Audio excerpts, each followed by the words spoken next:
Welcome to Season 2 of the Craft Beer Connoisseurs Podcast. I'm Chris, and if you're new to the podcast, we're three friends and a producer who like to showcase craft breweries and their beers. Also, we like to end every episode with a short conversation on a variety of different topics. If you're not new to the podcast, welcome back. We'll keep things similar to Season 1. After all, if it isn't broke, then don't fix it. Whether you're new or returning, please feel free to listen to all of our Season 1 content. And remember to follow us on Instagram at Craft Beer Cons, send a friend request on Untappd, or subscribe on YouTube at Craft Beer Connoisseurs. Also, drop a comment, like, and subscribe on Apple Podcasts, Google Podcasts, Spotify, or wherever you listen to your podcasts. Now for today's episode. Welcome to Craft Beer Connoisseurs. I'm Chris. I'm Tyler. And I'm Brett. Along with us today, producer Roy. Welcome, Roy. Well, in today's episode, we're going to be reviewing Sons of Kent Brewing, which is in Chatham, Ontario. Nice. Yes, and we're going to be having two beers. I know, big shocker. We always do two. Yeah, it's amazing. Except for that one episode. We do four. The first one is Juice Box, which is their staple New England IPA. And the second is from their Hi-Fi series. It's a fruited sour, and this version is with mango and passion fruit. Nice. Sounds Yeah. good. So to finish up today's episode, we're going to be talking about movies and our movie-going experiences.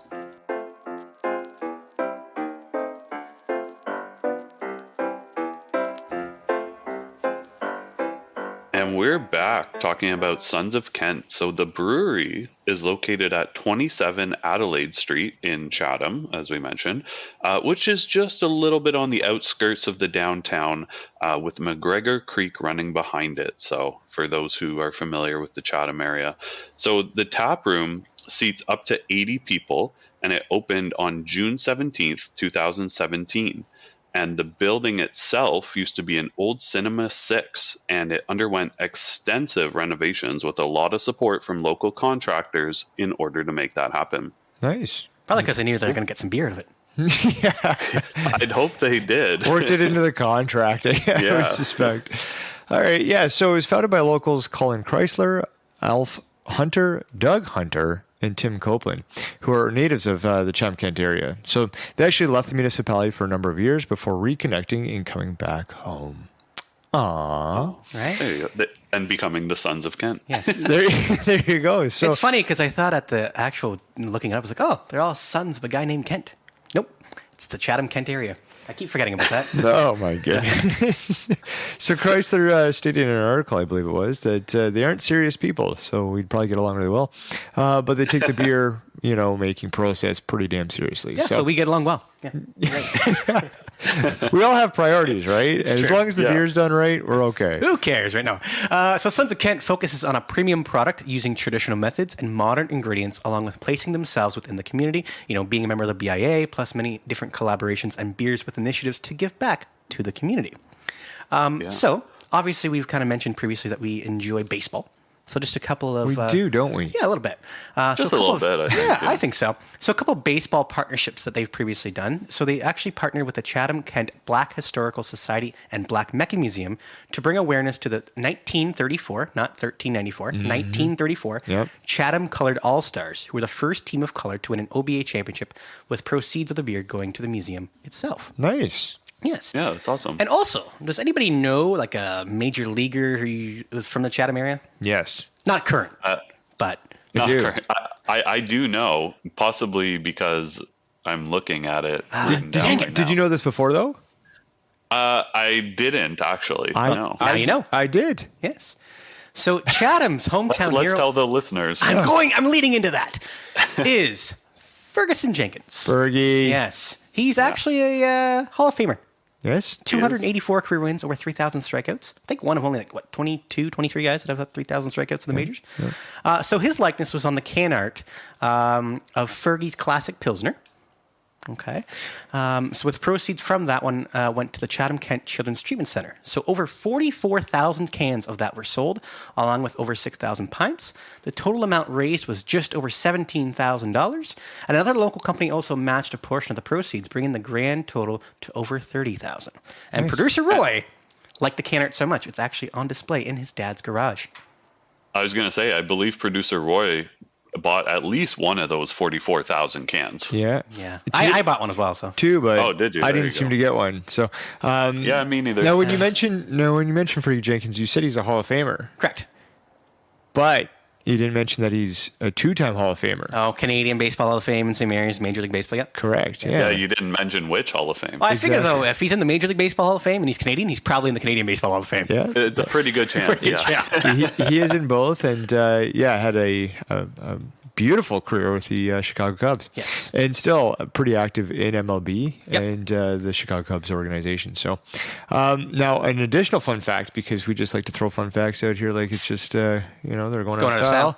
There it is. The 1934 team actually featured Fergie Jenkins' father, Fergie Sr., who is, a center fielder, not a pitcher. Yeah. So I can respect that because he probably had a pretty strong arm too. So. Yeah, it's kind of like me. I'm not a pitcher. I'm a center fielder.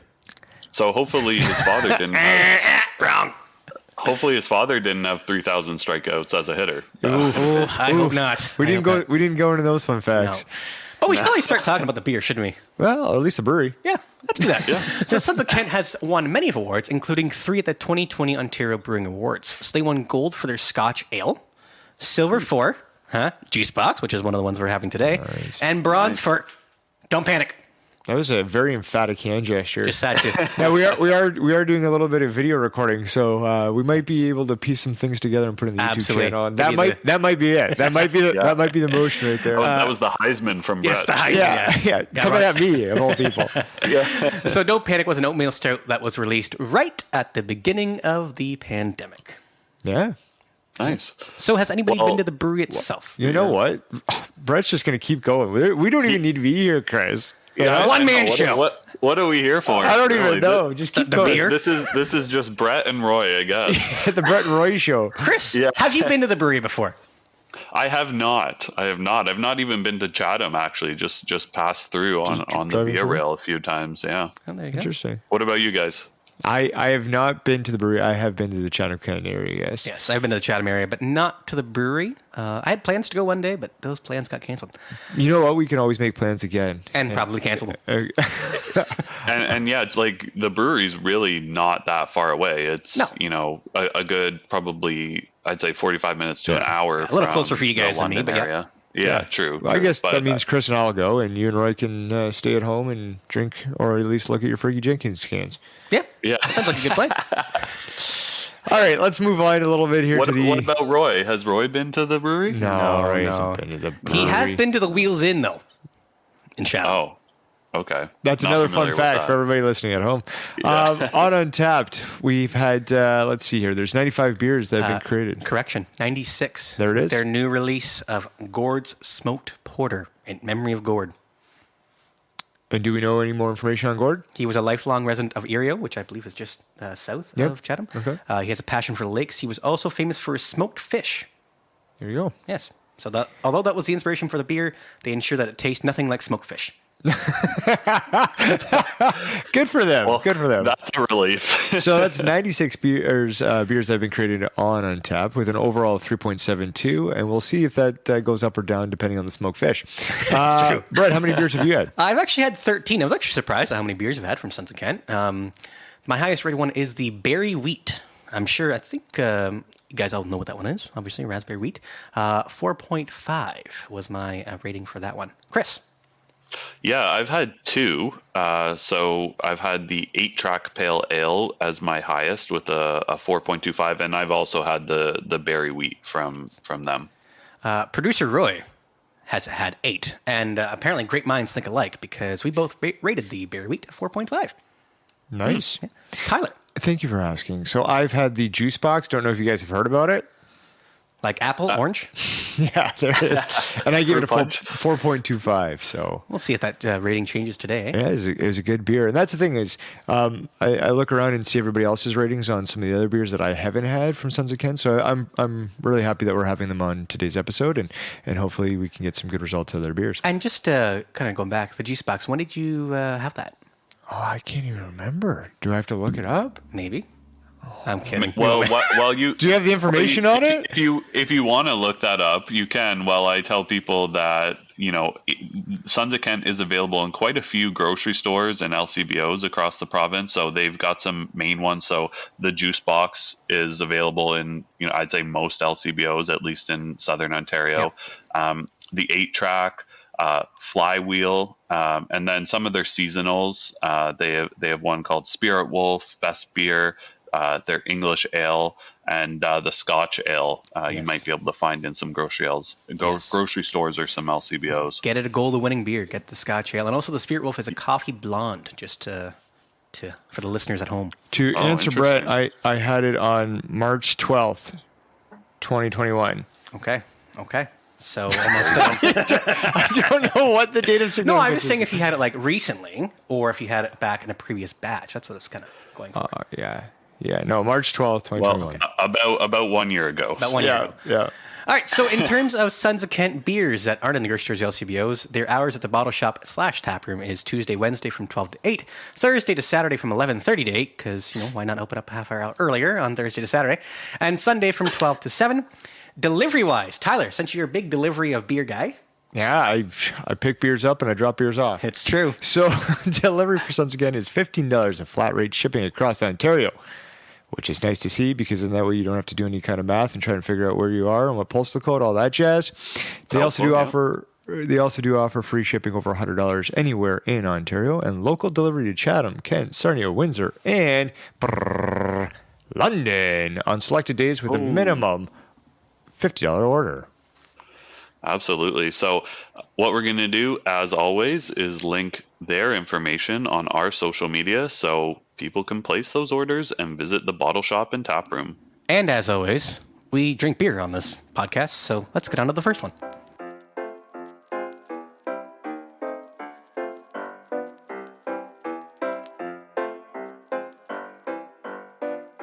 All right, we're back, and we're going to have the first beer on today's episode. But first, a big thank you to Adam from Sons of Kent for providing the beers today. So thank you very much, Adam. Thanks, Adam. Yes. Yeah. The heroes.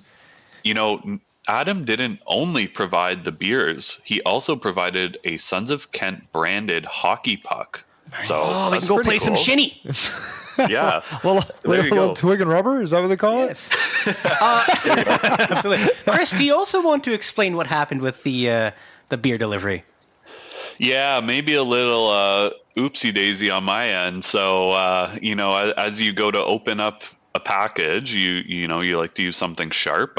My tool of choice is scissors. So I was opening up the box, and I noticed when I opened it that some of the beer cans were a little wet. What? And so I thought, that's a little weird. And it looks like I mistakenly punctured one of the beers that we were going to have on the episode today. So one of the Hi-Fi Sours was punctured.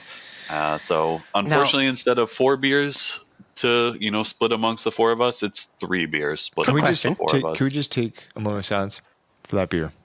Yes. Okay, thank you. Now, quick question. Yeah. Did you shotgun the rest of it? I did not, because I was about 2 minutes away from driving to go get my daughter from daycare. So that would be irresponsible. Very much so. Good call. Yeah. So go back to the first beer we're having, Chris. Yeah. So the first beer, as we mentioned, that we are having is the Juice Box Hazy IPA. They're New England, which is one of their flagship beers, and it comes at 6.9% ABV and 65 IBU. Yes. So this juice box won silver in the New England IPA category at the 2020 Ontario Brewing Awards, as I mentioned previously, or somebody did. I think it was me.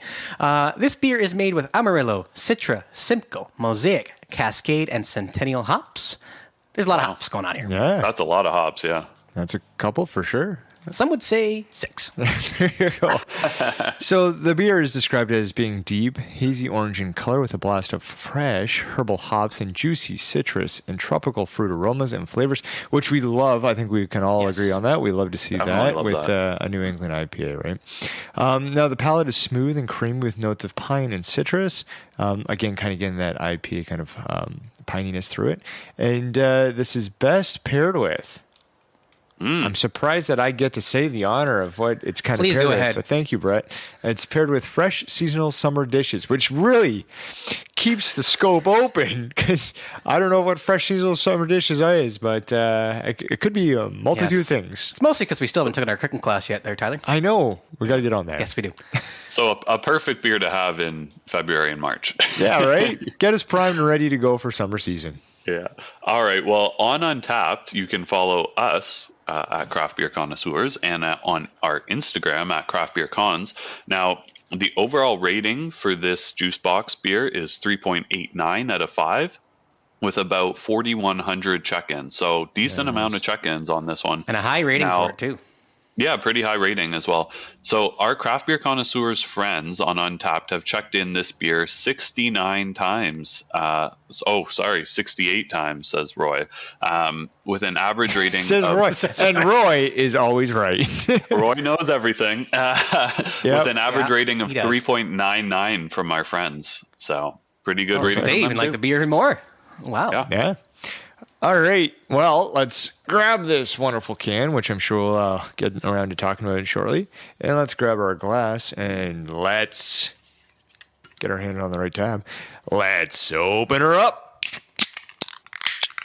Ooh. Yeah. Right to the top. I like that. Don't you like when breweries give you the full can? Yeah. Fill it right to the top. Love Nothing it. left over. Chris, I know most our listeners probably know what we're going to be drinking this out of, but did you want to inform them? Well, we're drinking this out of a juice box. Yes. I knew it. An adult-sized juice box. Yes. Yeah. Probably one of them You know, PC ones, right? Yeah, definitely. Well, we are drinking this, of course, out of an IPA glass since it is an IPA. So make sure to use your proper glassware. Perfect. All right. What do we guys? What do we see, guys, here on this? Well, let me tell you. Exactly what you described in terms of the bright, hazy kind of vibe is exactly what I'm getting out of this. Yeah. Yeah, the deep hazy orange color. Yes. That's what I'm seeing for sure. Deep hazy orange color. Deep. Yeah. It's got like that. I don't know. I don't know how to describe it. Like an orange juice, obviously, but like a very dark, like it's a darker orange juice, which is kind of Almost like an apricot color. Yeah, I would say. I've had Something like some mango orange juice kind of mixes before, and it kind of goes like that, or like the apricot. I think it's Almost like really that orange mango soda stream kind of syrup. Yeah. So nice in color. I do, in mine, at least have some adjuncts kind of floating around and some sediment falling down to the bottom and sitting there and resting. Definitely falling on the bottom. On the nose, definitely, again, getting that citrus juiciness just jumping out at you. Mm-hmm. Not getting as much pine as what they described yet, but that might be more in the taste. Flavor as well. profile. Yeah. Back Yeah, to the I'm throat. getting the same, maybe even a little bit of mango in it on the nose. Yeah, and a nice fluffy head. Oh, yes. on Because who this doesn't one like as a well. good fluffy head, right? Yeah. Especially within a New England IPA. A good pillow, if you will. Yes. All right. Well, we've all basically had this before, except for you, Chris, right? So Except for me, this will be my first time. So you know what? You go first and let us know how you think about it while we drink it after you. Yeah, we're just all going to watch you with intent here, just to see. There's the swallow. And Or why don't we all just taste it at the same time? no. Go ahead. This is a moment for us. And the report from Chris, What do we got, Chris? is Well, it is nice. A little bit less, and I've only had a couple sips, but a little bit less of that juiciness than I was expecting based on the smell of it. And the stats on it did say 65 IBU, and I would say it does have some more bitterness than you would see in your kind of typical New England IPA, which usually has less bitterness than a West Coast, for example. I also find this to be some New England IPAs can be less carbonated. This one's a very highly carbonated New England. In my opinion. It is very highly carbonated. The description of the mouthfeel. I don't know if you're kind of getting that creaminess, the after kind of cream, if you will, of the swallow on it. On the swallow, it kind of just lingers around a little bit, which again, it's not a bad thing. I just think that it does have that kind of more of a mouthfeel. It's not just a straight down and that's it. Next sip, move on. It does have kind of more of a texture to it. Well, the mouthfeel that I'm getting is a little bit less creaminess and more to what Brett said about the carbonation is almost that, that tinglingness that you get in your mouth from having pop, for example. That kind of lingers there a little bit. It's pretty carbonated. Yeah. But all the flavors are coming through. I would For say. sure, yeah. Right? Yeah, I'm getting more of the pininess, more than I remembered from the last one.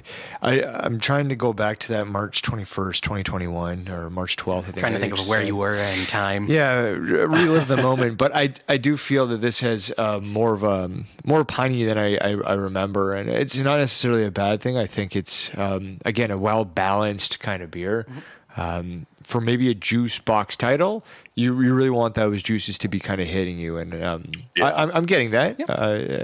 Yeah. I will say there is, and this is typical in a lot of New England, but there's a lot of lacing on the glass as well. At least on my end, it looks like producer Roy is the same. Yeah, I'm not down far enough. So Tyler needs to get there. And while he gets there, I will hit up the top 5 flavor profiles. So number 1, kind of makes sense because it is called the Juice Box. Juicy. Yeah. Good. Yeah, I think it's fairly juicy. Okay. On my side, Chris. Yeah. Anything to that? Yeah. Number 2, hoppy. Yeah, I would say it is definitely hoppy. I'm getting a lot of hops in your face with this one. Okay. Citrus. Number 3, sorry. Yeah, I mean it's got that citrus kind of punch to it. 4, fruity. Now, do we want to go a little bit more in depth in terms of the fruitiness, or no? Yeah, here's the thing is I think personally I would add in more of the pine aspect at that kind of point in time, because we already do talk about juicy, we talk about citrus. I feel like we're almost doing a disservice to the top 5 flavor profiles on this one by adding another fruity in there. But that's just my input. Yes, and number 5. Does Chris have anything to say on that? Maybe? No, he doesn't. No, okay, go ahead. No, I mean, I would agree. I don't think there's any one fruit that's kind of jumping out at me. So I think if we were to say fruity, just having it broad like that is appropriate. Little mishmash of fruit. And number 5, smooth. Does this go down smooth? Personally, I wouldn't have it in my top 5. Okay. I would say that. Yeah, I think it's a very smooth beer. Yeah, I think it's the one thing I guess is that none of us have had it on tap before, with an exception of a little taster that producer Roy had a long, long time ago. But I think he also had a lot of tasters that night, so we can never really confirm nor deny what he felt about it. But I think maybe this having it on tap would be nice and motivates us to get down to Sons of Kent and have it on tap. Yeah, it's a great beer. Yeah. Yeah, So, and it will be there because it's their basically flagship beer. So it probably will be there all the time. And speaking of things that are on tap, untapped. So let's get some user thoughts on this. And Chris, I'm going to segue to you because you're the very first one. I do. So the first one comes from TWL, and the handle is Papat65. All right. So on June 26th said, the kids are not getting these juice boxes. I would agree with that. So I guess we'll call them TWL, gave it a 4.5 out of 5. I really like that they're promoting not giving the kids these juice boxes because it does make sense. These juice boxes don't come in a package of, 8 or 10 at a time. I should know I have a child, but well, you know what? It's one of those things when we go to the grocery store, she'll get her juice boxes and I will get mine. And my juice boxes will be a 4-pack of this. There you go. I'm a little disappointed that there actually isn't any more to kind of go off of in this one. There's no flavor description. There's nothing else. It's just a statement. But that's all right. We can appreciate that. So I got the next one. Brett J. Oof. That's not me. Yeah, well, unfortunately, that's Brett. The handle is Baron Jagger, if we're going to call it that. It could also be Jager. It could be a soft J. It could be a hard J. Yeah, could be. On January 15th, stated the following. Hoppy, hazy, delicious. The atypical New England IPA. Stuff. Excellent beer. 4.25 out of 5. Yes. So there you go. I guess when the script was put together, there was the 2 individuals that we used, and both were above average. So we'll see what we kind of land on right now, right? So to start that off, I'm going to go with my rating, and my original rating was a 4.25. I am getting a little bit of a different flavor profile, if I remember correctly, from the first time, but I'm going to keep it as a 4.25 because just because it's different doesn't mean it can't also be the same. True. Very true. So I think I'm going to be, generally lower than you guys on this one. Like I mentioned, I haven't had this beer before. And when I, see juice box, I'm kind of expecting a ton of juiciness and I'm not quite getting it. So I'm going to go with a 3.5 on this one. Okay. Very fair. For me, I've rated this one a 4 previously, and I'm going to stick with that 4. I think just a little bit of overcarbonation is kind of holding it back from all the flavors shining through a little bit more. And for producer Roy, he originally gave it a 4 at the London Food and Wine Show on January 19th of 2020 in a taster, as previously mentioned, but now has gone higher. Oh, see? Yes. Okay. He's gone higher. That's correct. To a whopping 4.25 because he got the full 473 milliliters in the can. Yeah. And see, that's the thing, right? And I think we can kind of respect that between the taster size, and you do get a little bit, but you get a little bit more, and sometimes that opens up the flavor profile of the beer a bit more. So overall, I guess we'll get to that, is our Untapped score is going to be a 4.0. Oh, no rounding needed. There you go. She's straight up easy. Straight up 4. Sounds good. Well, we're going to finish our pack of juice boxes and we're going to move on to beer number 2.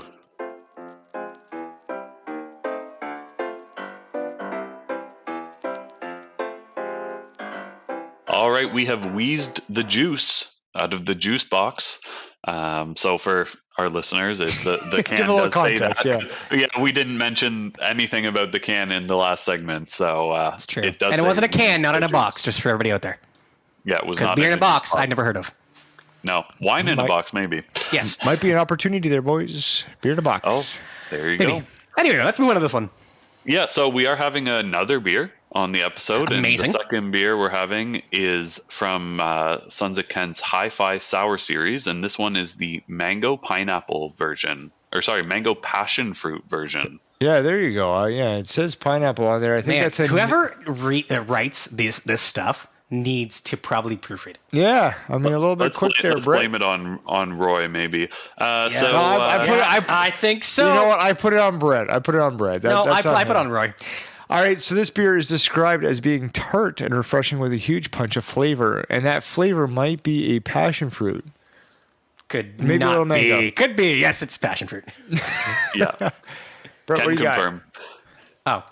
So it will have a high carbonation, light body, and bitterness will be low, as explained by the 2 IBUs.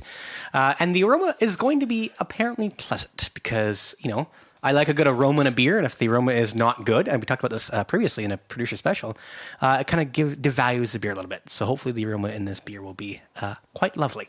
So, Chris, I'm going to take this next part here, if you don't mind. Sure. Thank you. So on Untapped, there are actually 152 check-ins with an average rating of 3.77. So when we actually wrote the script, either Roy / Brett on that, we had 148 check-ins with an average rating of 3.79. So we did see an increase of 4 check-ins and a decrease of 0.02 in the bottle caps out of 5. And then, again, I mean, you can go ahead with the next point, Chris, if you like. Yeah, so out of our craft beer connoisseurs friends, there have been 10 check-ins to this beer, and they've given an average rating of 3.75 out of 5. And one thing I think I forgot to mention is that this beer has 4.8% ABV, and then Brett, you mentioned that it comes in with 2 IBUs. Yes. That's nice. You don't want to forget any of those IBUs. No, or the alcohol percentage as well. Neither one Vital of them. stats. Granted, the more beers you have, sometimes you forget the alcohol percentages involved with it. For sure. Anyway, Tyler. All right. Well, before we continue on here, it is probably nice to mention this just because it's consistent, but there are 5 out of 5 ratings. So that's kind of cool. But what I'm going to ask is everybody grab their glass, grab their can, and let's open her up. Excellent. Yes, excellent. Very nice. Very nice. Chris, what are we drinking out of here? Well, I will say this is another can filled to the brim, which is nice. So this is a sour, so we are drinking it out of a tulip glass. So you could drink it out of a tulip or a chalice or a snifter. So make sure to use your proper glassware. Okay. Nice. Is it just me, or does it look like the juice box?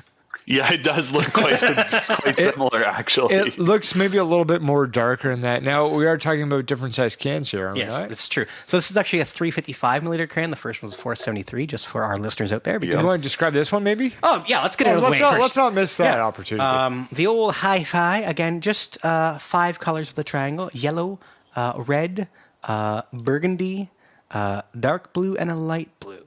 Very nice. That's all. Yeah. Is there any fun sayings on there or no? It does have a nice diagram of I believe Chatham's got to be a city, right? City of Chatham's got to be big enough. Yeah. So it does have a nice diagram of Chatham. It also tells you that, well, you know what? It has ingredients of water, barley, hops, mango, passion fruit, and yeast. There you go. Because there is no pineapple in this beer. Yeah. It is passion fruit. I repeat, passion fruit. So on the nose, this beer, wait, slaps of mango. There's a little bit remember of when I told you pleasant aroma? a clapback callback to season 1. I think episode 1. Episode 1. That was our first episode, yeah. It was. So it does just slam full of mango, which we've discussed this in the past. Mango is sometimes a difficult fruit to kind of smell and or taste, but on the nose, huge mango hit. Yes, yeah, I definitely agree with you there. The aroma on this is hitting you, like literally splashing you in the face with mango juice, not out of a juice box, but just makes you want to drink this beer and just devour it. Yeah, this is like strong mango puree. Like this is absolutely straight from mango. Yeah, and speaking of puree, at the bottom of the can when I poured it, I got a little bit of some chunkiness. So definitely some puree kind of lingering in the bottom of my can at least. Yes. Nice. And just sorry, go ahead. Yeah, no, please. So just I'm letting you know for our listeners, there's actually 4 hi-fi editions out there. We are obviously having the mango passion fruit. One of them, did not make it. Also, a triple berry. One of them did also not make either the podcast or our mouse because Chris, you did it. Yeah, you cut that one too. Slice and dice the fruit. Yeah. Rest in peace. Yeah. Hibiscus pomegranate. And pineapple tangerine. So triple berry was a 3.72, hibiscus pomegranate was 3.77, and pineapple tangerine a 3.61. Nice. So again, we kind of just take a look at the beer. We've discussed kind of the color. Obviously, with this one here, there's no head retention, there's no lacing, I would assume, through it, being more of a sour. And again, I'm getting that mango passion fruit on the nose. If you take a look at the bottom of your tulip glass, look at the nucleation on that. Do you see it? No, I don't actually, to be completely honest. Look at mine. Oh, yeah. Yours is a little bit different. You do have a little bit more. Producer Roy getting a good look in there. Yep. Carbonation on it. Yeah, so my beer is a little bit too, you can't see through it enough to really see kind of what the carbonation is going on. But they did look mention at the bottom. Like if you lift it up and then look at the bottom of your glass. I think Brett's glass is actually doing a little bit different work on this one, to be completely honest, because it's in a bit of more of a tulip glass kind of style. Which is what you should be drinking it out of. But they did mention that it's a high carbonation beer, so it makes sense that you're seeing a lot of that. I'm just saying it's holding its kind of carbonation retention more on the bottom of the tulip glass than in more of a snifter glass is where I'm going with this. Let's get to the top 5 flavor profiles once we start tasting it. So can't have a flavor profile without tasting it. Exactly. So as I was proceeding to discuss here, let's get into it a little bit. Oh, you kill me. Good Lord.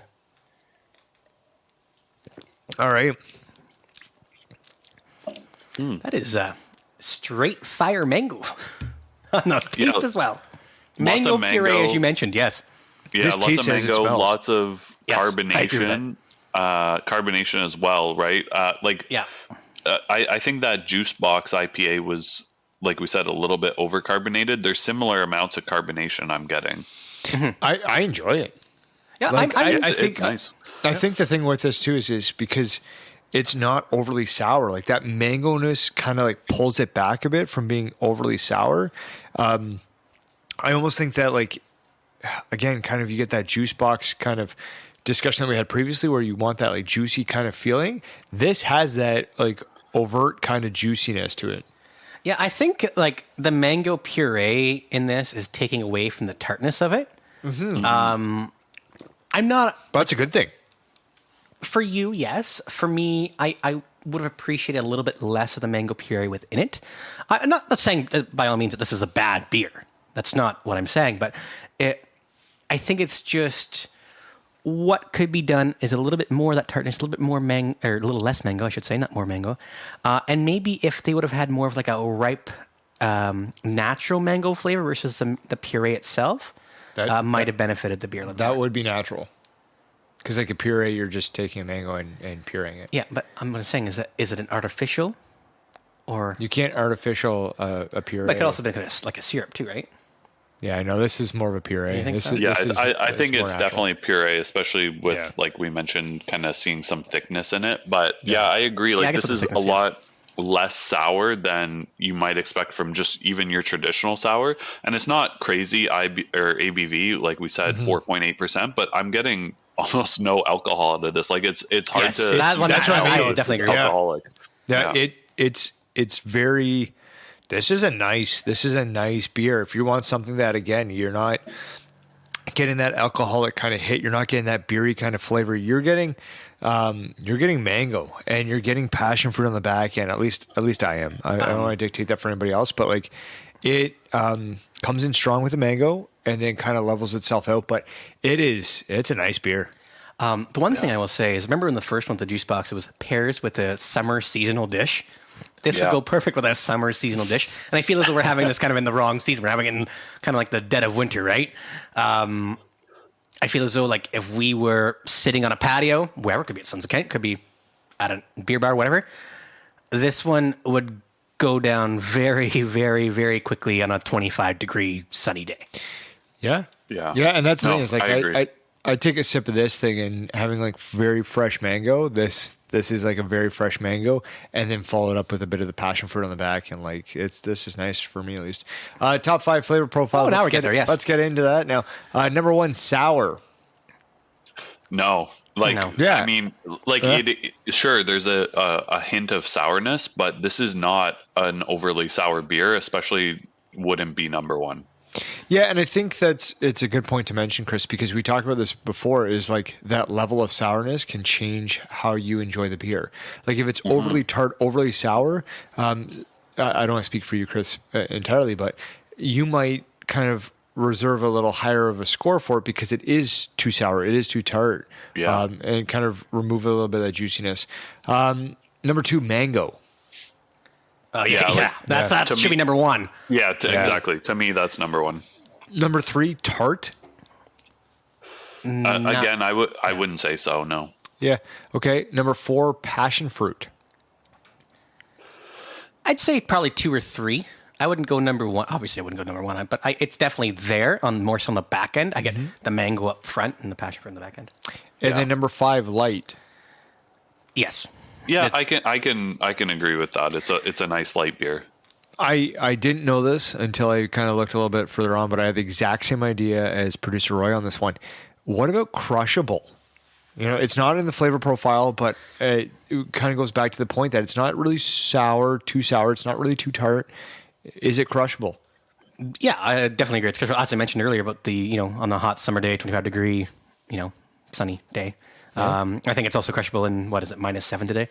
Yeah. I think it's crushable at any temperature for sure. Yeah, that combined with the low alcohol content, I would say definitely makes it you can crushable. get dangerous with these. Yeah. I agree. All right, so let's see what the Untapped users think, and then we'll get to what we think a little bit more. Speaking of dangerous, right? We should probably get into some thoughts. No kidding. So the first one is from Dex T, and his handle is Dex Taslab. On December 30th, and I believe I'm going to say this correctly, said 5 Alive? No rating, but did use his proper glassware. I mean, there is beers out there that are labeled as 5 Alive. That's definitely correct.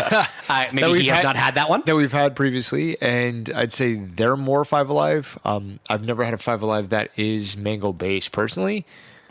Yeah. I mean, this sour is too fruits, so definitely doesn't hit on the 5 alive. Two alive. Yeah, Two Alive. Yes. There you go. More like that, yeah. All right. And then, Chris, you got the next one, bud. Yeah, so the next one comes from Ben P. Handle is Gail B. On August 7th said, zesty sourness, but the fruit idea leaves a lot to be desired. Ben only gave it a 2.5 out of 5, so maybe got a bad batch? I don't know. Ben was having it. And maybe used the wrong handle?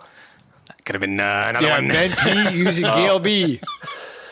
Yeah. Man, somebody has to proofread this. Gosh. This is what happens when you do it at like 8 o'clock in the morning on a Tuesday. This guy. Good God. How about we do Chris with your rating at Crafty Chris 13, because at least I got that one right.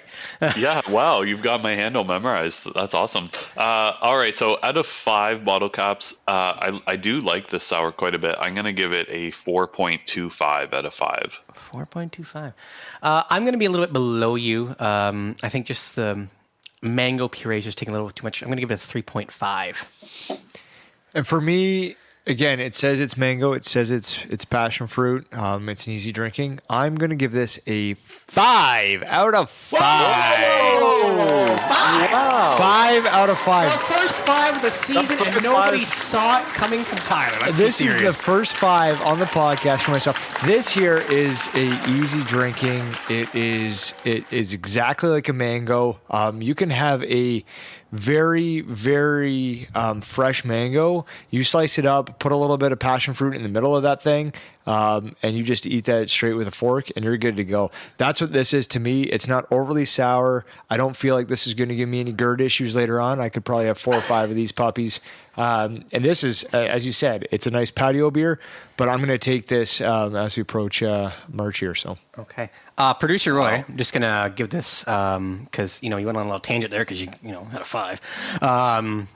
Did not give it a 5. He actually gave it a 2.75. So producer Roy and yourself, Tyler, not mishmashing in terms of that's okay. thinking. Everybody has different palates. Absolutely. Taste buds. Yeah, this is a very high variance beer in terms of our rating. It's actually very similar to the Pantless and Petrolia that we had last season. Mm-hmm. We were all kind of all over the place on that one. So, but as a team, averaging it out, this is giving us a 3.875, which of course we will round up to a 4. Well, when you have a 5, you got to round up. You got to. Yeah. So that concludes the review of Sons of Kent and the beers that provided today. And I'm sorry that the two of the beers could not make it into our hands. Thanks, Chris, for that one. All right, so coming up, we're going to have a discussion about movies and our movie-going experiences.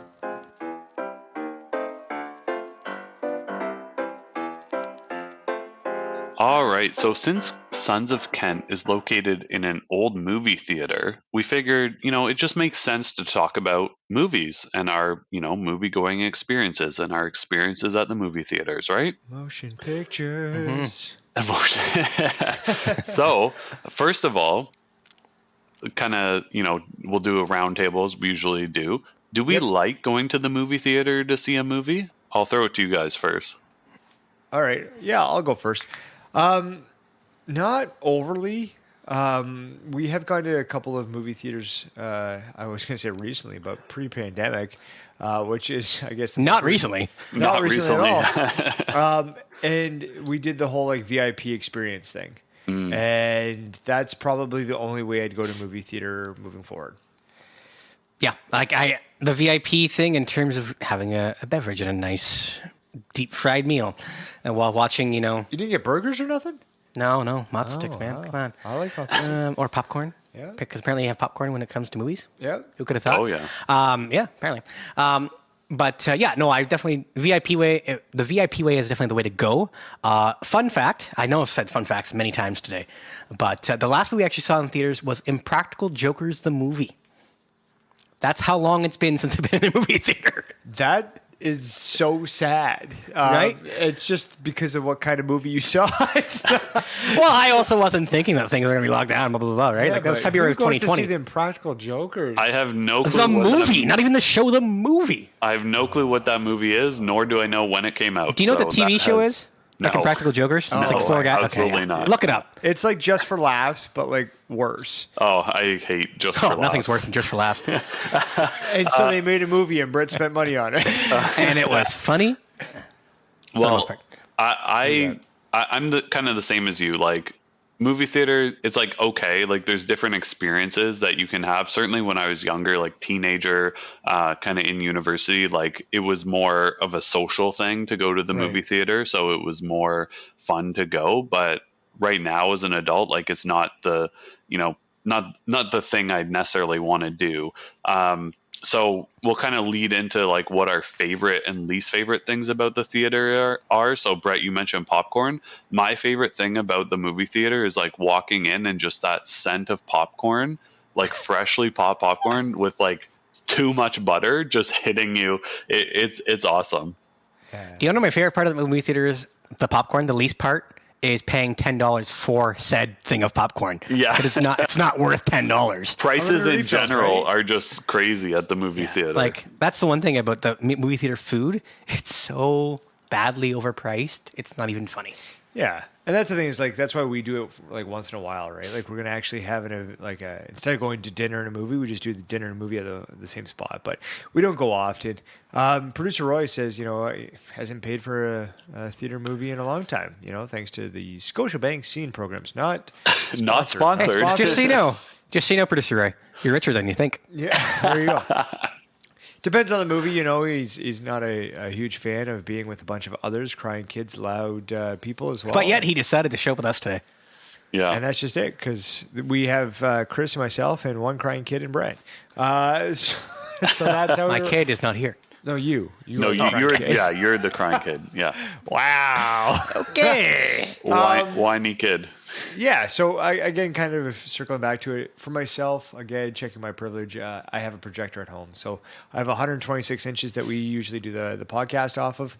And so kind of moving into the next category about streaming platforms, etc. Disney Plus, Amazon Prime, Netflix, watch all that stuff, and then my television as well. Crave. All through, Crave. All through the 126 inches here. So why leave the apartment when I can watch a movie theater here? And we also have 3D capability as well. I've never met a person who is more talks more about his 126 inches than Tyler. Yeah. When it comes to his projector. Anyway, in terms of that, my wife likes choices, so we have she does. Got it. You'll find out. Anyway, it comes to when you get married. So we have every single streaming platform imaginable. Because his wife likes choices. Yeah. Well, if you can't watch Real Housewives of Brooklyn, you have to watch Real Housewives of Salt Lake City, Utah. Like, I don't know. But when it comes to movies, haven't been ever since the pandemic. I've kind of lost myself in terms of watching movies. I always refer back to like the classics. I never refer back to like new movies that have came out. My wife did, though, buy Encanto on Disney Plus without my approval for the old price of $29.99. But we keep it forever, apparently. Yeah. Well, you know who we don't talk about? My wife! And Bruno. Oh, yes, we don't talk about Bruno. Obviously, that $29 or whatever you spent. I didn't watch it. I wasn't there. There you go. Well, if you're paying a monthly subscription to Disney Plus, but then you have to pay extra to buy the actual movies, like how does that even make sense? Why would you even subscribe? It's called Premier Access, my friend. See, I don't know. We watched it for free, so I don't know what the heck. Maybe it wasn't Encanto. Maybe it was something else. Yeah, it might have been. Oh no, it was Mulan. It was not. You don't talk about Mulan or Bruno. Okay. There you go. It was Mulan. That's what it was. My fault. Okay. As you know, I'm not up on the movies. There you go. Yes. Well, I feel the same way. Like, and I think because the pandemic happened, I feel like a lot of movies have not come out that maybe may have come out if there wasn't a pandemic. So that's kind of hurt movies in general. But I agree. I would prefer to kind of stay home and watch the movie on my TV, have my own snacks that I already have at my house, rather than, like you said, paying the $10 for a popcorn, even though it tastes so good. Just kind of relaxing at home and not even having, the drive to and forth from the movie theater. So that's speaking me. of drive, yes. Yeah. Speaking of drives, producer Roy took his 3-year-old niece to Sing 2 back in the day. Or, stayed home. long drive, long commute. Did make the chicken fingers and fries though. So producer Roy, not being a cook, making dinner. Don't know how that worked out. But did get him on the sugar high and then sent her back with her mom and her dad because they can deal with her before bedtime. There you go. Interesting. That's the beauty of being an uncle and not a dad. That's true. Yep. All right. Well, why don't we finish up this conversation about any good movies that you've recently seen, whether that was in the theater, which are, more recently opening up, or whether that's at home. So I'll kind of start it off. Recently, we watched the movie Free Guy, which is featuring Ryan Reynolds. That was kind of funny. And then there was the Just Look Up movie on Netflix with Leonardo DiCaprio. I think it's nominated for an Oscar or something like that. But heard it wasn't that good. It was okay, I would say. Yeah, okay. But not Academy Award worthy. That's a 2.5 out of 5 bottle caps for Chris. I would say Academy Award worthy is very subjective because a lot of the movies that win Academy Awards, actual people don't really like them, right? Fair. Last weekend, I think we watched House of Gucci. Okay, yeah. That was an interesting movie. Guy. Lady Gaga. That's about all I can say from that movie if you watched it. Tyler? There you go. I know. Actually, the Encanto is the last one that we watched. There you go. And I wasn't a huge fan of it. But you know what? Sometimes you just put it on and you just enjoy just being with the one that And you learn you don't talk about Bruno. Yeah, there you go. All All right. right, we're going to be right back with our farewell in a moment.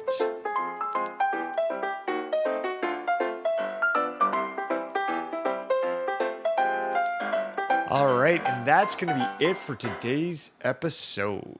Thank you again for listening. Keep on listening every other Thursday as Craft Beer Connoisseurs releases a new episode, and on our off Thursdays for a producer special. And make sure to tell your friends, family, and Bruno, because even though you can't talk to him, you should. So from all of us, I'm producer Roy. I'm Tyler. I'm Rhett. And I'm Chris, and together we're the Craft Beer Connoisseurs.